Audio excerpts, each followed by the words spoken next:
Welcome back. This is Daybreak, and thank you for staying with us. On my far right is Senator Dan Manzo, Makueni County. His counterpart from Migori County is as well with us in studio this morning. Eddie Okech, National Communication Center, is represented by Charles Owino, and Ahmed Hashi is governance commentator. Gentlemen, thanks for your time. Yes, Senator, you had a point before I come to Eddie. Yes, I'm just talking about the housing, situation in the country. First and foremost, we have seen what Kenya is doing, and we can also compare it with other countries like Rwanda. When Rwanda move slum people from an area, they make sure they are the same people who get the houses. The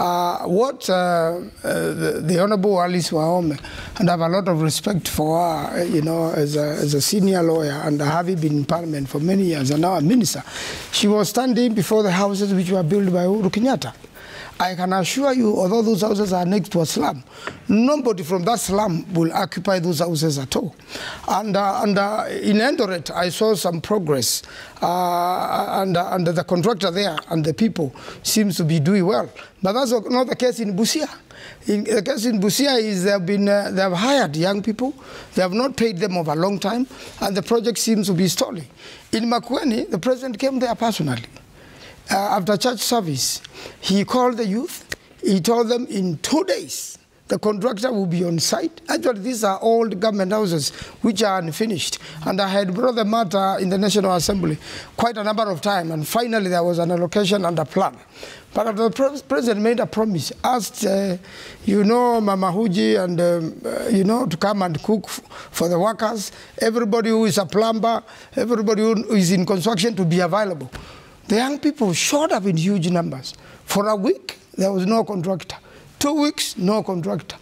A year later, there is no contractor. And this is a word which came from the mouth of a president. Surely a president's word must have some value. It cannot be a joke. And therefore, later on, when people of Makueni followed up with the president and asked him, why did you not keep your promise, especially the clergy? He said, Manzo and Mutula did not want this. We have been asking for it daily. We want that housing project belonging to the government to be completed. In fact, it is even for government civil servants. Leave alone these commercial ones be done. So the houses be done. Who is going to afford them? Who is going to buy them? They are called affordable. Okay. Who is going to buy them? No one is buying them. They are being built there. That's money held there. They are empty shelves. The people who can buy these houses are just bourgeoisies in the country. And they are the ones colluding quietly and buy these houses and renting them to people. There is no single slum dweller. And I wish the government could get serious and copy the example of Rwanda, deal with Kibra. If you continue building a house, moving people into the houses, and even having them, that registration they are saying, in India they use like a cooperative, so that you have a way of slowly paying, and then we'll have a lot of land left in Kibra, everybody accommodated, and probably will do a university or several secondary schools there. Okay. So I believe the country and the government, the lying government, has failed Kenyans on this particular issue. Senator Okech, coming to you, this is in relation to what happened on Monday during a conglomeration of Rigathi Gachagua, Eugene Wamalwa, and Kalonzo Musyoka, to which the Deputy President, Professor Abraham Kithure Kindiki, yesterday responded, saying, don't threaten us with one-term presidency. I saw some guys yesterday, he meant on Monday, saying how their singular motivation is to make William Ruto a one-term president. And then, how can you be motivated as a leader to remove someone from office? President Ruto, by the grace of God, is among the 5 Kenyans who have been privileged to occupy the highest office in the land. Was this the right response? Response, whether right or wrong, is actually none of my business. Because sitting here, as a younger generation, and you've seen my demeanor today, the demeanor of listening. And as a young person, I probably leave this studio very, very hopeless. I think that people like Manzo and people like my brother Ashi should retire from both political life and public comments. Why do you say so? Because it seems they have not understood where the country has come from, and they have not understood what contribution they are supposed to make vis-a-vis the contribution that other people have made. Because for you to sit as a young person and listen to Ashi calling Rigathi Gachagua a whistleblower on things that are happening in government, which he served and they happened under his watch. And then he lauds that as something that is palatable and celebratory. And for you to listen to the tone of my good senator, Mahanzo, presenting things that are pure propaganda with no factual basis at all. Ruto was at water. No, can I just finish? Why are you so impatient when I was listening when you were talking? Let him finish. And then you see them choreograph it in a way that they want to put the pulse of the nation to a certain narrative that then is supposed to support or accept or celebrate what we just talked about, the alliances, if I may use that term, that are coming up. It's completely absurd. Because those alliances that you're seeing forming have been the very essence of our problem as a country. These alliances are formed without one, ideas. Ideas being principles and standards of governance that we can be able to celebrate as a country, and we can be able to keep ourselves to when we look outside the nation. And the second, they are alliances without ideology. And ideology being a system of ideas that can be able to make this country run economically and politically in a viable way. So you mean These the alliance, what we saw on Monday? Yes, and that's what I'm telling you, that is what you can see the two gentlemen trying to channel the mind of the nation to accept that what is in government currently, which is the persona of Ruto, the president, and the arrangement that they have with the ODM, to be particular, which is actually not in government by any form of any writing. The reason why ODM tried to stabilize government is purely a security issue, that our country faces a national security threat that then had to be stabilized and give a country a chance. But that said, how do you label, given that you have said that alliance is unhealthy for the country's democracy and stability, how then do you label, what code name will you give the Odinga-Ruto rapprochement? The Odinga-Ruto rapprochement is not an alliance. What is it? It's seriously not an alliance. What is it then? It was an arrangement that was seeking to stabilize the government at that time to make sure that the country security infrastructure can hold. What name would you give it? I'll call it just that, a stabilizer. The president says it's broad-based.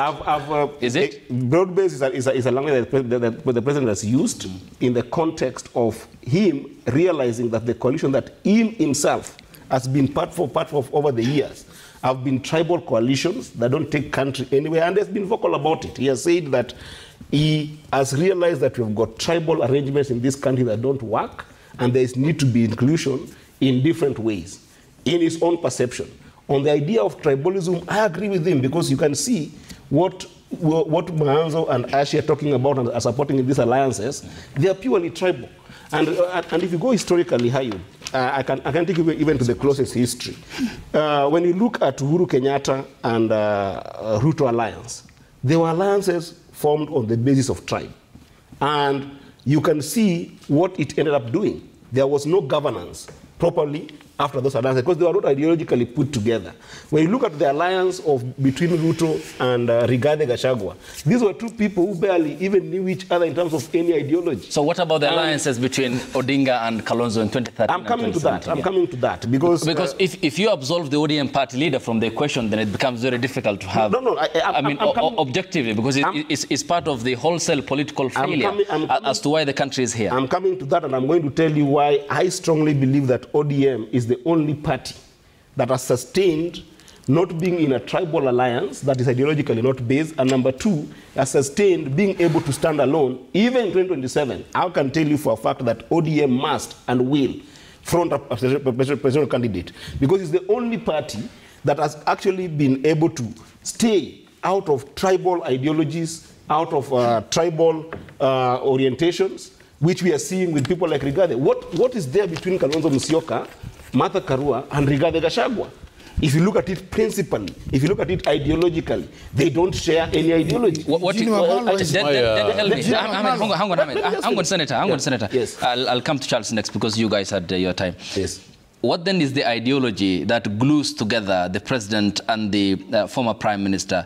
Distinctly on opposite sides. In the referendum in 2010, Ruto said no, Odinga said yes with Kibaki. Yes. In 2013, they were on the opposite side. Yes. I mean, how then do you qualify the detente and the relationship between the president and the former prime minister, if you are basing the others on ideology and the tribal yes, isn't this also an ethno-majoritarian drive towards certain political goals? Number one, you must actually look at it from the perspective that ODM as a party has no any alliance basis with the Kenya Kwanza. There is no any alliance basis. How do you then qualify? And number two, how do you qualify what then happened in the post June 25th? Post June 25. But that's what I've told you, a number without time and time without number.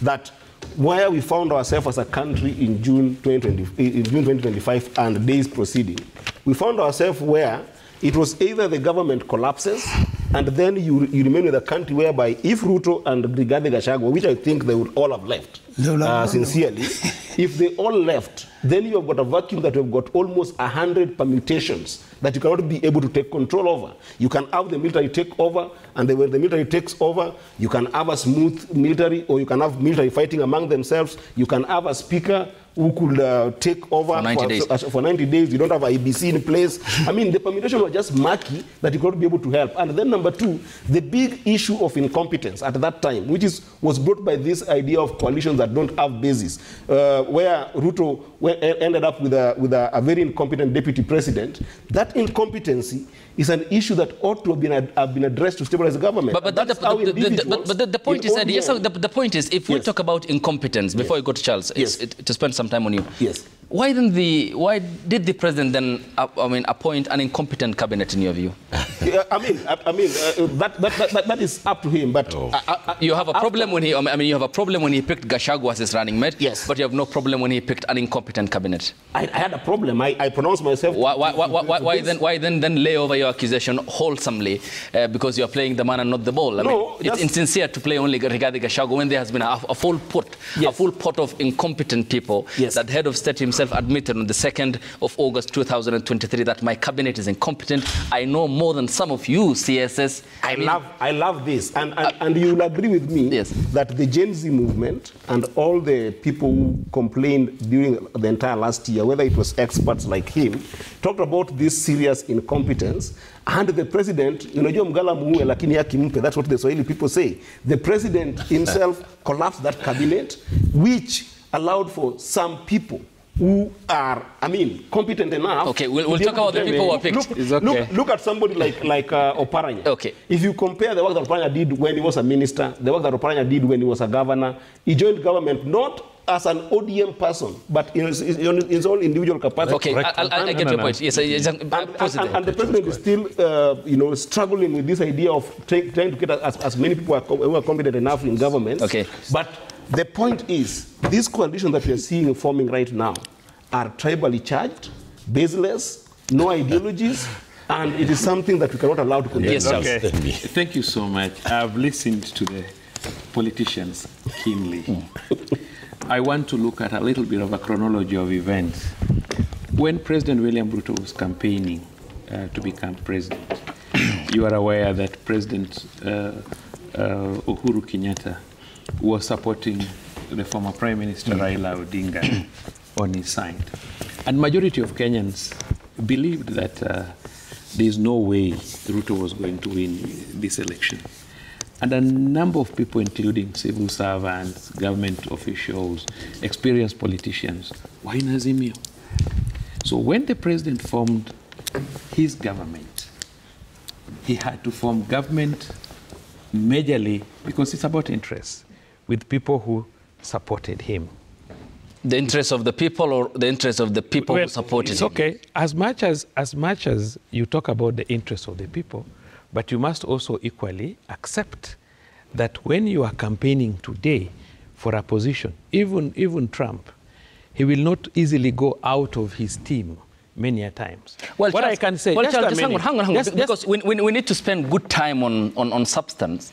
And Donald Trump is the list of examples to pick from for a man who lied 20,000 times in 4 years between 2017 and 2021 and is advancing fascism and radical ideology in America, the biggest democracy. But the point is, there can be no president in Kenya without the people who hold all sovereign power. Can you allow me to? Then, in balancing, you said interest. Where is the interest of the Kenyan people? Can you allow me to explain what happened? Yes. Where is the interest of the Kenyan people? That's my question. I am not President William Ruto. And you just cited an example, so I have to hold you to account. I'm explaining to you Yeah. the circumstances where we found ourselves as a country. You have the whole of government, the whole of experienced people supporting an opposite team. And that was Azimio.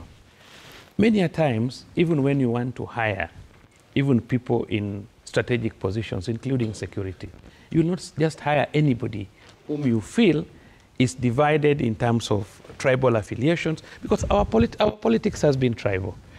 Even Manzo, where he is, he may not be there because he's willing to be there. He knows the community he comes from, he knows what his community is supporting, and he knows what is most likely to lose if he decides to support the other way around. Now, we had the protests in the country. I've heard everybody here say, oh, the president had reached a point where he would have taken off. Why did Raila come in? Raila... I didn't say that. Raila... You'll have your time, yeah. Raila is experienced. He's been in this country for a very long time. He was here when we got independence. He has been able to see what has unfolded. He was here when we had detention without trial. They brought back, then we lost multipartyism democracy in 1982. Mm-hmm. They fought back and brought it back. They have managed to bring back the Constitution 2010. They brought in devolution. We have achieved quite a lot as a country. And therefore, it meant that if we reached a situation where the government was going to, because remember, this is a democratically elected government. And our provision is that when you want to change government, you change it democratically. And that is why I'm saying even currently, we are in 2025. It's just 1 year. Then we'll move to the next election. And there's nothing wrong for, we must have opposition. Our system of democracy is such that there will be people in government and there'll be people in opposition to ensure that there are checks and balances in government. And that is why I would not be at fault if some people form alliances. What brings fault is when you hear somebody who was forcefully removed from office through impeachment. Forcefully or I can say constitutionally? No, it's well constitutionally, but the person was not willing to leave off. It doesn't matter as long as you follow the process, is it? I remember, I think in 1966 or 67, Jaramogi resigned because he said it was unattainable. When you resign, because you see the government, what the government is doing is not right, it's easy to believe on you. But you see, when you are insisting to remain in government, even when you are not agreeing with your president, and then you come up and then you start talking, what it tells us is that it is then true that you are sabotaging your own government or colluding with some group of people that you have now joined to sabotage your government. Okay, so but that is not important. And to ask you this, okay, that's taking us back to the impeachment. Yes. What value and substance did Odinga add that benefited the Kenyan people post-June 25th? The greatest value that Odinga added was that he created stability. In terms of? Much of the organizations in terms of even demonstrations stopped. And I always give a very stupid example. So does he have the license to to switch on and off how demonstrations should happen? Odinga has followers. Yeah. Excuse me. Excuse me. Odinga has... Charles, you served in the police. Yeah, take it or leave it. All right. No, excuse me. So I will not take what's not factual. No, take it or leave it. Okay, just a second. Take it or leave it.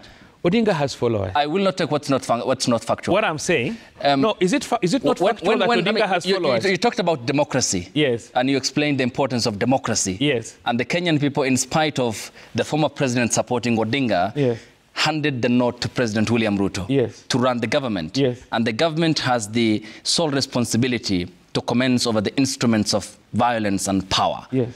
How then does the stability question come in when a government has the mandate? Why don't you just award competency, merit and qualification and get the Kenyan people proper health care, education and infrastructure? Excuse me. Yeah. Do you understand where we have come from in terms of our economy? Yes, I do. Do you believe that our economy is more stable today than as at June 2022? What are your numbers? No, I'm just asking. Give me your numbers. No, if you don't believe, just say no. Give me the facts. No, I'm saying, if you don't believe, just say I don't believe. I hold you to account. Give me the facts. No, I'm saying... I ask you the questions, you respond to my questions. Yes, I've said, do you believe the current economy is better than what we were in 2022? Well, the point is, give me the numbers. I challenge, give me the numbers. What are your numbers? What is your support? debt, the state of the economy. What are your numbers? So you want to tell me the state of the economy as at June 2022 and now we are doing worse? Well, I can argue that the prices of basic commodities are on the rise as we speak at the moment. Yes, and what will be the cause? I can. What is our background of where we have reached? I want to understand your point so that I ask you the question. So what are you exactly driving at? What I'm driving at is that we've done better. In terms of? In terms of our stability of our economy. Okay, give me the numbers and the statistics. Which numbers do you want? And you know them. You're just saying the economy.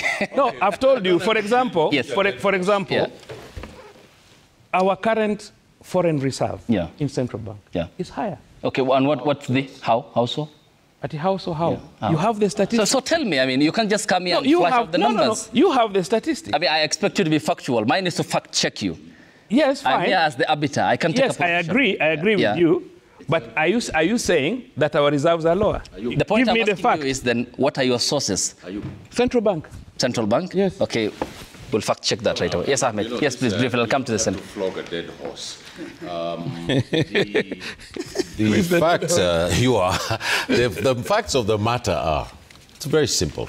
And I think the Kenyan public deserves a simple explanation as to where this country is, because the subject that we're talking about is the state of the nation. And you cannot have as a discourse stumbling from one failure to another with enthusiasm and say that you're a success. I mean, it's not acceptable. When you look at the state of the economy from, if you look at the US dollar, if you look at the GNP, if you look at the gross domestic product, if you look at all the structures that calibrate the economy from healthcare to the private market, every single Kenyan in this country is under a huge shadow of angst. Because we do know that there is no circulation of money. One of the major indicators of a healthy economy is the circulation of money. The second indicator of a healthy economy is investor confidence, where an investor believes that in country A, B, or C, you can do A, B, C, D. Everybody's fleeing to Tanzania. Everybody's going to Tanzania. People are going to other countries and they're leaving Kenya. When you talk about the social security institutions like healthcare, education, and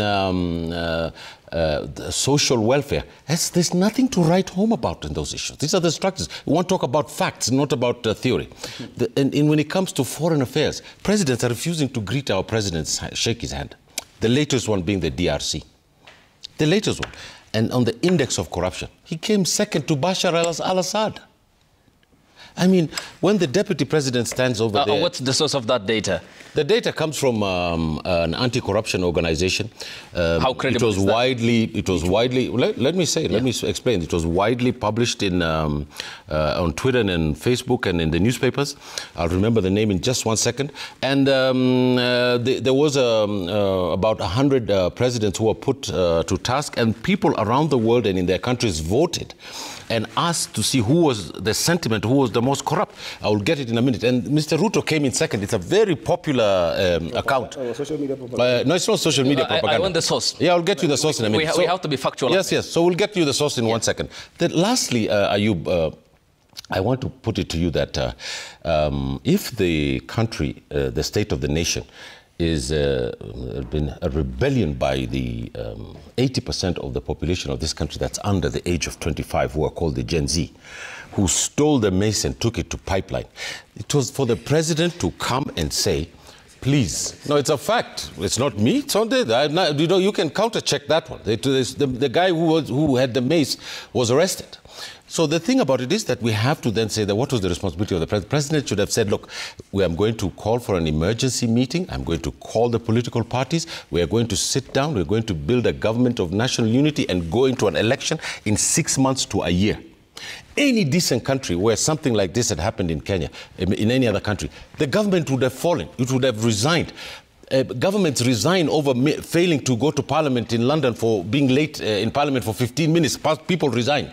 When the whole country says we don't want you, it is your responsibility to create a process so that we can have the will of the people, to know what the will of the people is. And that is the state of the nation. We have never been through... I was in 2007 and 2008 with Manzo.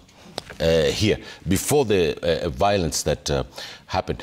Ayub, this country is on the same path.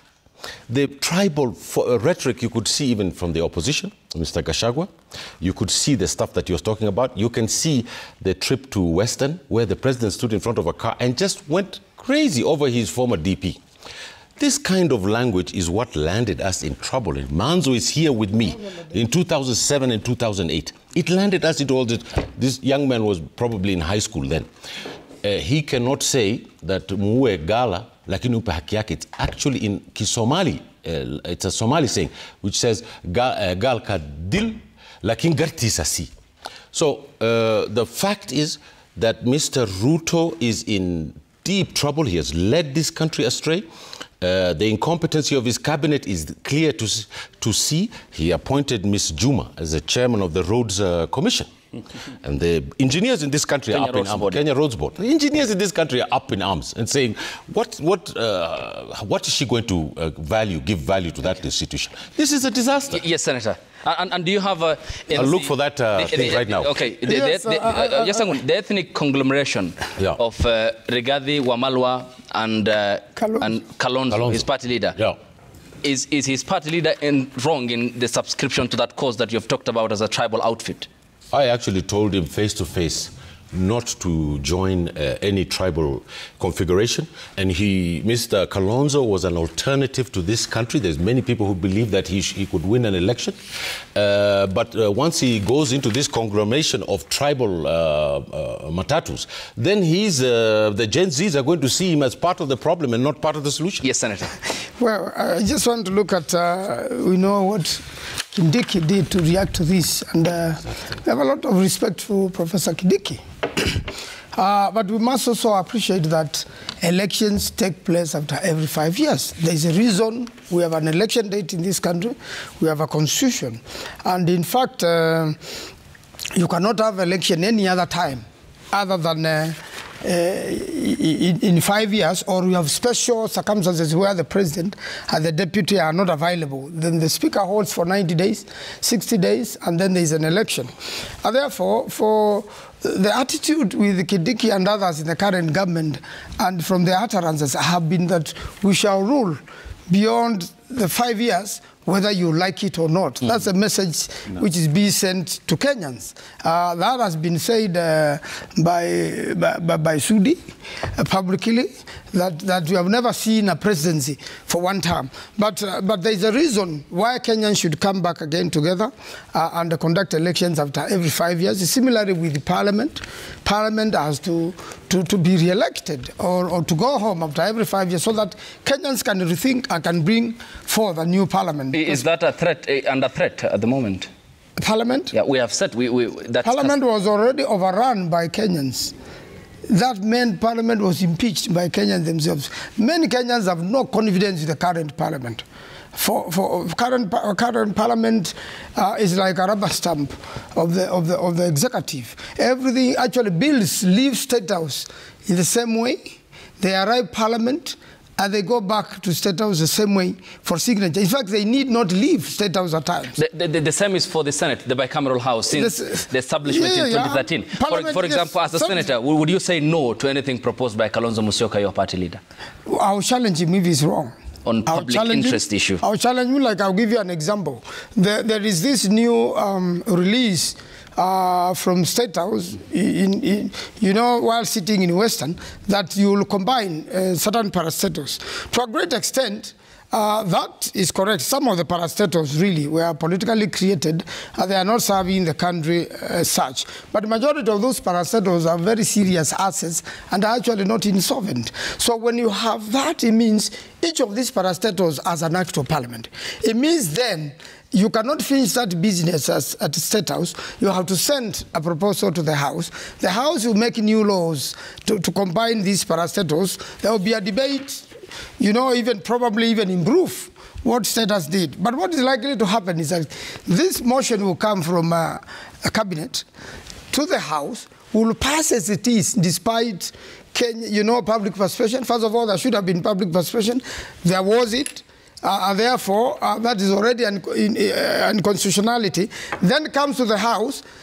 there's still further public participation which should be cosmetic. Then the House now is rallied, whipped, and votes and takes back the same document to President William Ruto. Okay. I am saying this is not right. Way to do it. I just want to quote that thing. It's the Organized Crime and Corruption Reporting Project. That is an investigative journalism organization that is made up of many groups around the world, and they stand for global demands for justice and accountability. And over 40,000 participants nominated Ruto for top slot, accusing him as government of greed and corruption, youth unemployment, and a contentious finance bill. So it's an international organization. We'll look at the methodology as well. Yes. So, Senator Manzo, yes. Let's talk about the Monday coming together. Senator Ed, I'll come to you and Charles. What will that outfit achieve?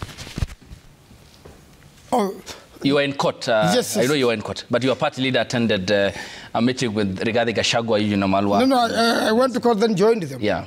And I want to say, this is, you know, each individual has political rights. Each Kenyan individual has political rights. And politics is organized through political parties and political coalitions. So, in fact, I'm encouraging a lot of young men, because some seem to be lost.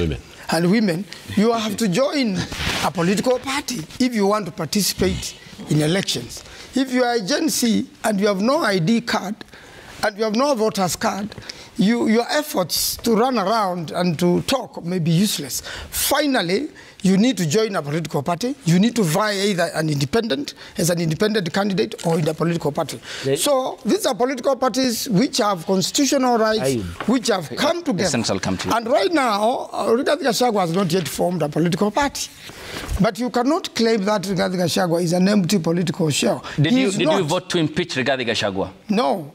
I did not. On all the grounds? I did not believe in the grounds for impeachment of Rigathi Gachagua. I believed, and I still stand for that.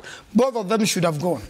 So you voted no for all the grounds? If Rigathi Gachagua had breached any constitution 10 times, he had 11 grounds.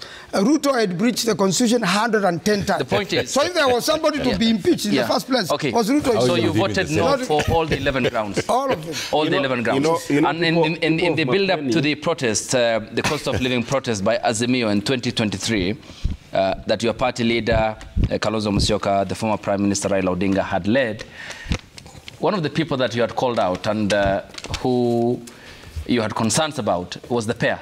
The president and the deputy president then, Rigathi Gachagua. Yes. Why do you feel so comfortable beside Good question. The man you had called out for government excesses, including the violence meted on the protesters then, and who now, according to the Wiper Party, in the eyes of the Wiper Party, is now the whistleblower who is exposing the president? I mean, why the double standards? What can you offer as the alternative?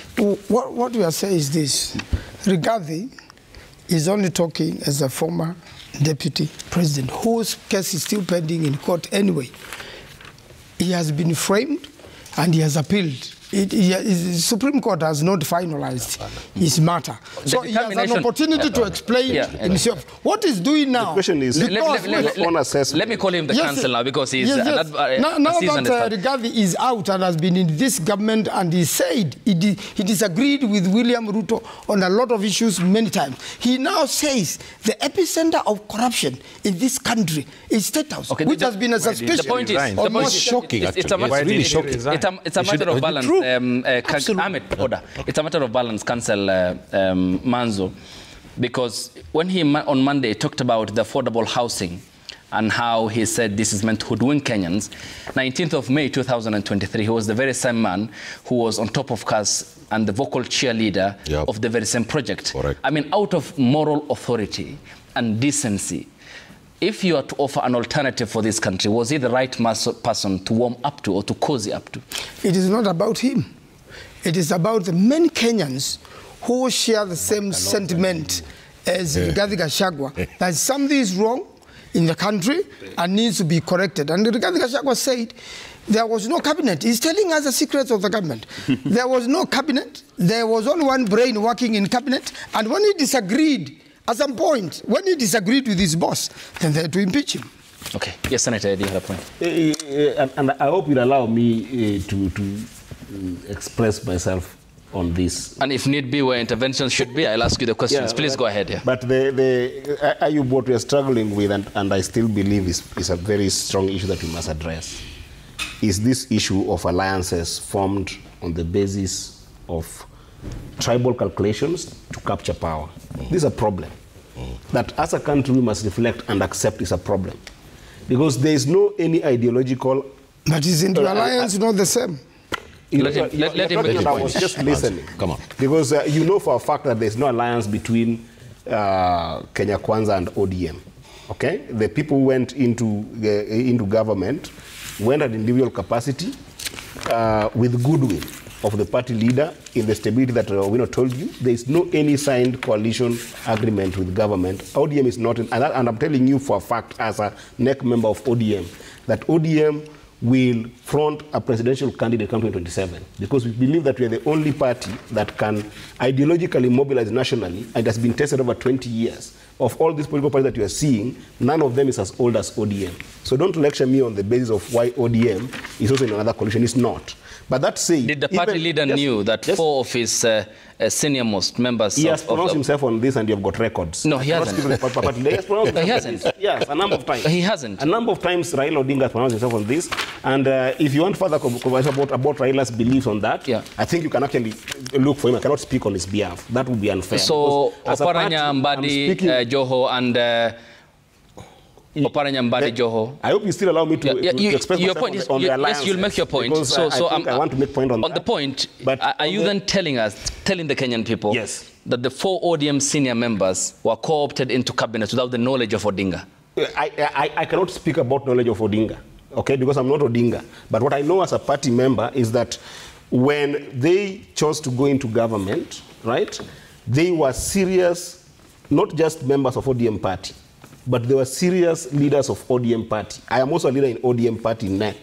But when they made that decision, they actually came to us in NEC and requested that they relinquish their duty, which is the honor I give them, because that is a very honorable thing to do, which then indicates that ODM did not join the government as a coalition or as an alliance. And that's what I'm trying to talk about. And then I'm coming back to the alliance, because those alliances were ideology. I can tell you for a fact that even Kalonzo... We have not formed an alliance with anybody. Just relax. Why are you itching? We have not... even Kalonzo, if you look at Kalonzo and Martha Karua, who are in Azimio, you know this, that in 2022 they were in Azimio. There are some ideological beliefs that they have, that I also personally do have, and people in ODM have, that you can actually be able to trace. You know, somebody like Martha Karua, if you trace her history, from the time that she was a judge, you can only find one... Magistrate. A magistrate, I mean. You can find only one challenge at the heat of the moment in 2027 is when you can find Martha Karua... 2007? 2007. You can find a fault in Martha Karua. I was there. The violence, you were there. I was there. But any other time that you look at Martha Karua and her history, you will see that Martha has been steadfast on Martha's principles, Martha's social democracy, Martha's fighting for what is right, and most importantly, Martha's fighting against what we call primitive accumulation of wealth using government infrastructure. And you can see from what Martha owns and how Martha lives. You can see also this reflect on Kalonzo Musyoka. These are some things that I admire about them as leaders in my country, that they have got some ideology that we do share. But if you look at the coalitions that have been formed, especially in post-2007, the coalitions that have been formed have been coalitions that are tribally charged, without a political ideology, without ideals, and that ends up informing how they go into governance. If you give me a time, just briefly, before I want to go to Charles. Number one, if you look at what Uhuru Kenyatta and Ruto formed as a coalition, what was the ideology of that coalition? Zero. And it came into power to the extent that it was made by scandal after scandal because of what Ashi said. In the place of lack of ideology, what you then end up having is interest. And those interests are vested interests that are about individuals, which is why you'll find that somebody like Rigathi Gachagua, who has not been in public life for long, as compared to Kalonzo or Martha Karua, is, in terms of wealth, probably richer than these two, because it's about public interest. They get into power and then they amass wealth. If you look at the coalition between Ruto and Rigathi Gachagua, what was the ideology that they had? They had zero ideology. So according to you, William Ruto has no ideology? No, I'm and you're in government with him. Let me just come to that. Let me just come to that. Just give me time. The coalition is the framework that they had zero ideology, which even led to even this kind of impeachment, because the conflict, and I was in this TV with you, and I told you that the problem that I was seeing between Rigathi before impeachment and Ruto was not an issue of ideology. It was an issue of greed and vested interest. I said that, you can quote me on this TV. So the fallout was only about greed. Yes, and because of that, what we are seeing now, Rigathi Gachagua told this nation when we started 2022 that he has got evidential facts that your friend Onyonka is here talking about Matiang'i. You can remember that Onyonka has been here very strongly talking about Matiang'i going to run, and you can see that Onyonka himself, who has been a serious debater on matters public interest, was in that meeting. Gachagua told the nation that there are people who took cash and stuck it in sacks, right? When they came in and they ran away with the money to the extent that the country had no any money. He said this. This is which is misleading statement. Which was a misleading statement, yeah, because right? So the numbers don't support that. And he hinted, he was short of pointing the hands on Matiang'i, who was then the de facto deputy president after the fallout between Uhuru Kenyatta and Ruto. And then today, that conglomeration of people, Matiang'i, Rigathi Gachagua, want to come together and tell us that they've got some meaningful coalition that young people in this country should even think about. They make it impossible even for the Gen Z movement to be independent and devoid of tribal conversations. And you can see some of the Gen Z are already tempted to think tribally. There's a young Gen Z who was talking in a more tribal way. You've seen some young Gen Zs also trying to get recourse in some tribal conglomeration. Mm-hmm. What we must fight, my friend Ayub, is the idea that people want to organize this country on the basis of tribe and on the basis of coalitions that are based on hate of individuals and people. And this, not to single out any region, this has been prone, especially with politicians who come from Central. Okay. And this, I mean, that's blanket statement. I mean, that's very unfair. I have to withdraw that. It's your opinion. Okay. I said it's my opinion. I'll get it clear. A few politicians. Yes. Let me get it clear. Eddie, hang on. Order. Hang on, Eddie. Allow me to ask you this. Yes, it's your opinion, not that of Royal Media Services or Citizen Television or all this show, to be specific. Yes. But I think that's unfair characterization of leaders from Central Kenya. Yeah. No, it's a wholesale condemnation, the broad brush painting, which is unfair to the leaders from Central Kenya. I want to make it clear, right, that there are politicians who end up mortgaging their tribes and using politics of hate against one another, which is something I'm not apologetic about, because this country has bled on the basis of people weaponizing their tribes and people weaponizing hate of individuals to the extent that it makes our politics impossible. Point made. Right? And Rigathi Gachagua cannot go that way. When it's not specific to Central, it's across the country. Yeah, it's across the country. Amir, you'll make your point. It's across the country. Yes. But a few we have seen doing it in a way that should not continue in this country. Yes, Charles. Yes, thank you so much. First of all, Senator Manzo said that the supporters, the deputy president, the current deputy president, Kithure Kindiki, they are gearing towards getting a must second term. I remember the deputy president said yesterday that the president is privileged to be the fifth president amongst many other Kenyans, and that they will do their work, and when time comes, if he cannot get a second chance, then so be it. Because there's a constitutional provision that after one term, you can seek a second term. What I would want to say is that as Kenyans, we need to take serious the peace that we have had regionally and use our two parliaments well. If we could use the National Assembly and the Senate very well at points of debate where people can raise up issues. Like, for example, Senator Manzo, they are in the Senate, and Okech and the rest.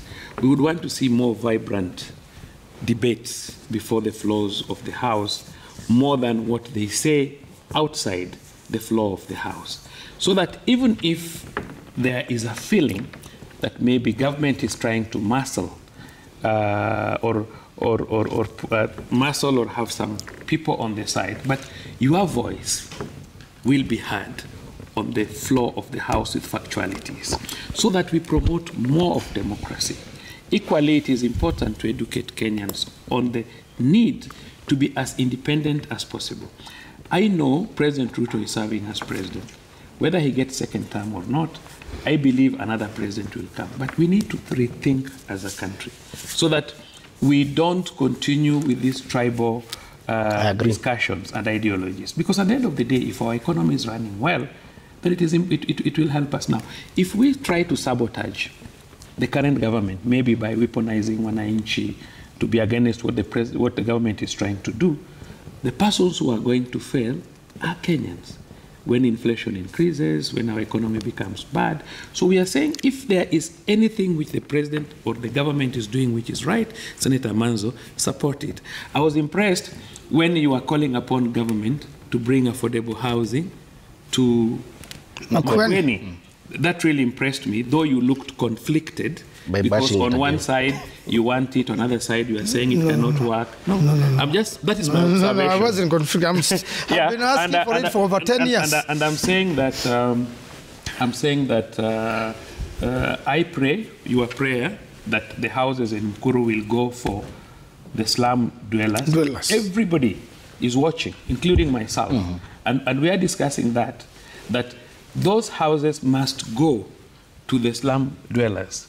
And if that happens, it will be a big achievement for us. And that is why oversighting is important, to push government as much as possible. Okay. But let us work as a country, as a nation. You see the cry where you see Akina Manzo are crying over Odinga. Odinga is just one person, and he's even old. So what we are saying is simple. Let younger people work hard. We need more Odingas, not just one. I know currently where I come from, and this is a fact. we are no. Iluho Nyanza. Yeah. I can tell you, it is a fact. We have tried it, even like in our cage. It's not that they believe in some of those ideologies. It's because they have to retain their position. Yeah. Some of us who have tried to be neutral, we have been victims of trying to be opinionated. Yes, we're trying to be opinionated. We've been victims, and we don't mind it.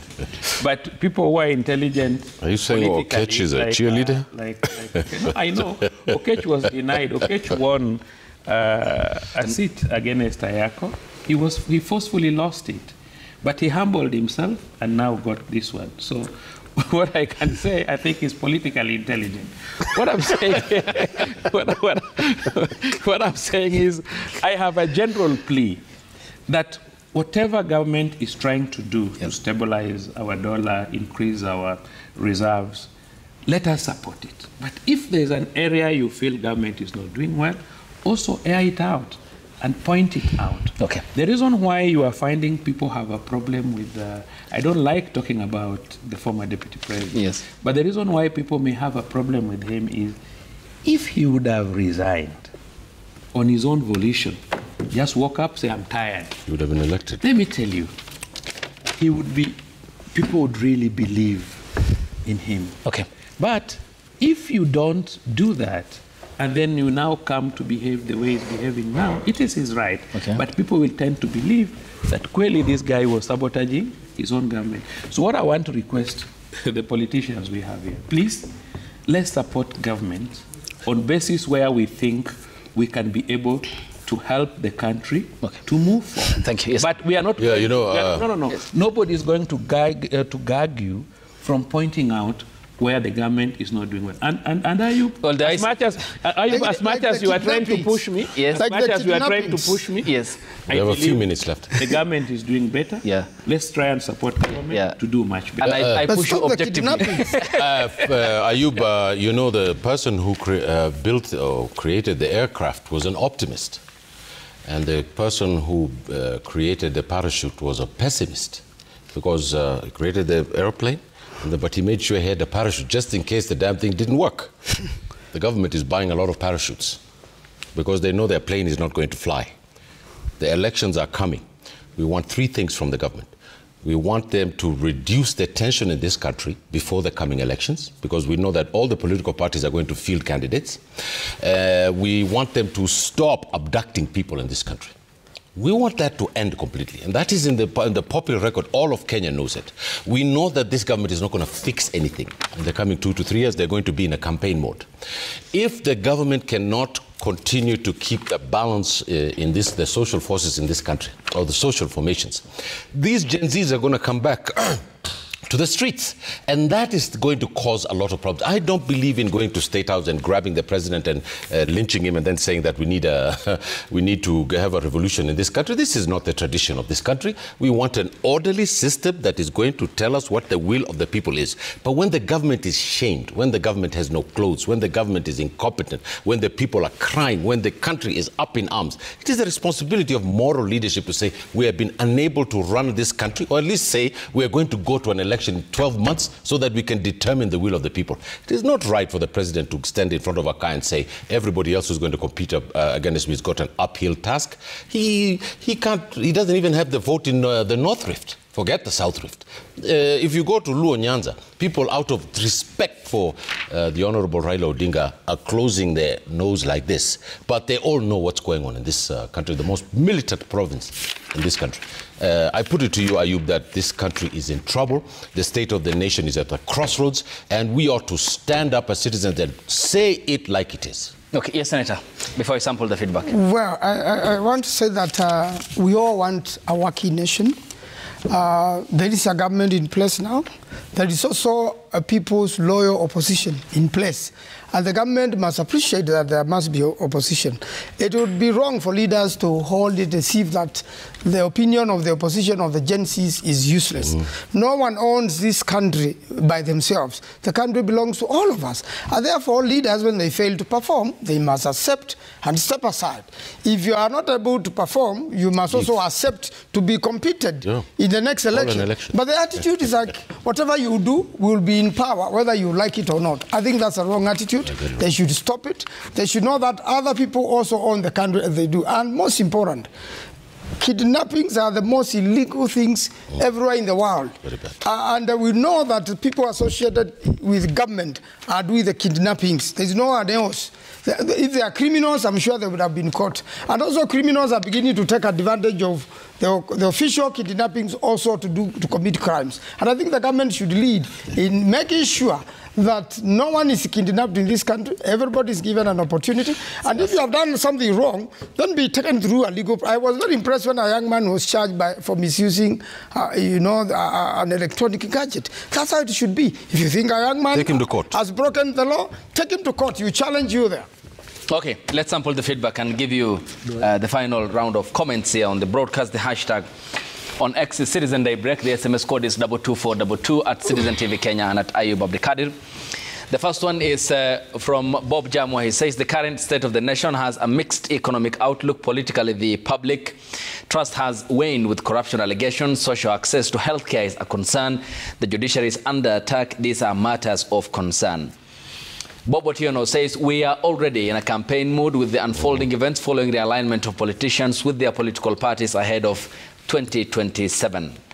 Engineer Lazaro says political class seems not bothered by the state of the economy. They are back at what they know best, ethnic mobilizations, instead of working on how to revive the fragile economy. Samuel Owoth says, I am very pleased that DP Kindiki has woken up from his then embarrassing slumber and now assertive. Dawa ya moto ni moto. Don't give Gachagua space. After all, many believe his appointment to that respectable office was a historical accident. Dear Migori. Godi Barasawere says, Rigathi Gachagua has managed to bait President William Ruto into a murky political pool. The president has now ventured on a political path, forgetting the main and the critical agendas he pledged to the country and the hustler nation. Sawe says, in reality, political alliances in Kenya are often rooted in self-interest rather than genuine concern for the people. It's time for Kenyans to rise above these dynamics and advocate for their own interests.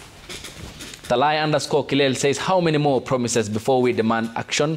With politicians busy eyeing the 2027 election, Kenyans still face unemployment, poor healthcare and education system that's in shambles. Enough is enough. Senator Eddie, your final round of comments, briefly. Three quick things. I think that We are regaining stability as a country from looking at June to last year. And the president has got a big task to be able to deal with the issue of abduction, as has been said. These are issues that must stop, as well as just regaining public confidence based on the fact that last year that public confidence was not there. I think if it regains public confidence and put his men to work, men and women to work in cabinet, to work for the people, we have a chance as a country to be able to rekindle the economy. And then last thing that I must say is that I believe that ODM is the face of fight for the people, and if you must form some coalition of some sort, go and form all those coalitions. One of those best coalitions will still come and write to ODM to help you run a proper pro-people movement, because the case we are presented with of Gachagua, Matiang'i, and the people who have been the cheerleaders of impunity in this country have got no basis of guiding Kenya where Kenya will go. And it's unfortunate that Kalonzo and Martha Karua, Waheshimiwa, who I love so much and I've really worked with, could be captured into that kind of confusion. I'm sorry for that. Thank you. I don't think we should change the name of Kenya to Abductistan. We should stop these abductions. President needs to call the families and the parents who lost children and the ones who are still missing children to State House. And he's supposed to be the comforter-in-chief, and to tell them that this thing has ended and that to pay reparations to the people who have been abducted.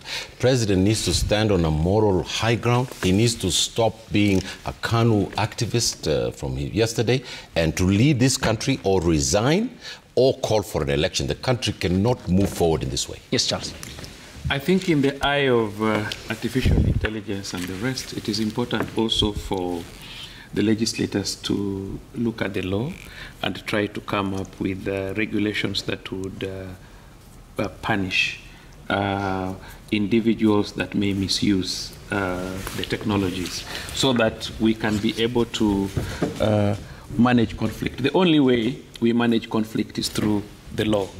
And we need to look at the loopholes that may arise, because usually what happens, if there's no proper law that would punish an individual for even doing small, basic things, then there tend to be the law of the jungle is promoted. So I think legislators can look for that. Opposition, it is important that we retain and respect our opposition, because they have a role to play in government, but equally, let us not sabotage our government in the name of trying to remove the president. He's one person. We need to look for legal and proper ways of managing this. Okay. Equally, yes. In case any security agent is involved in this thing called abduction, then it would be important that the person is gotten and dealt with in accordance with the law. The law is very clear. Okay. If I want to interrogate you, there is an opportunity for security agencies to stop you, inform you, have you in custody, go back to court if they require more days, request the court to give them more days to have you for purposes of interrogation. I don't believe that security agencies are involved in this, but if they are, especially the police, policemen take individual responsibility. They are not like military, and any officer who may be involved in doing a wrong thing must stop it, because there are so many things that may happen without even the knowledge of the president. So if not the police, who then? You have cases where people got lost here, and we had they were in ISIS and even in Somalia. So you cannot rule out unless the investigators. And remember, does it then raise concern that there is a gap where other elements are taking advantage of, which is another risk? Yes, I agree. And that is why I'm saying that we must use apparatus of the law accordingly, and we must support processes and legalities. We are not in a state of nature at all. Thank you, Charles. Yes, let me say that if President Mandela, when he was struggling to fight apartheid, joined de Klerk, then apartheid will still be ruling South Africa today.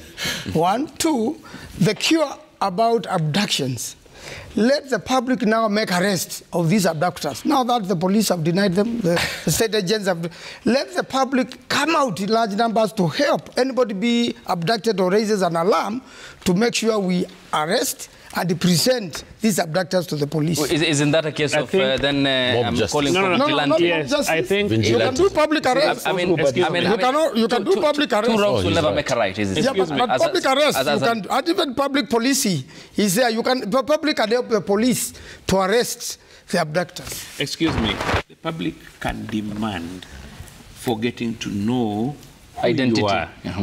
Are you getting me? Yes. But you are a lawyer. You're not a street man. you are intelligent. No. But the police are supposed to identify themselves. Don't use just a minute. Don't use your correct. intelligence progressively. Use it progressively to support. Thank you. Don't promote Instead of atmosphere Thank you, Mwalimu. of being in the jungle. I can't promote that. So we ended at that, gentleman. You are above that. I'm just saying public can help police to arrest. Yes, Senator. Now that the police have denied. Your mics are off. So I thank you for your presence. Senator Dan Manzo, thank you. Charles Owino, thank you so much. Ahmed Hashi, thank you. Senator Eddie Okech, thank you for coming on the State of the Nation. And thanks to you too. Thank you, Ayub. For waking up with us here on the broadcast. The hashtag as ever on X is Citizen Daybreak. The SMS code is 22422 at Citizen TV Kenya and at Ayub Abdikadir. We'll see you tomorrow morning here on the broadcast on the segment that features the voices of young Kenyans. Till then, good morning.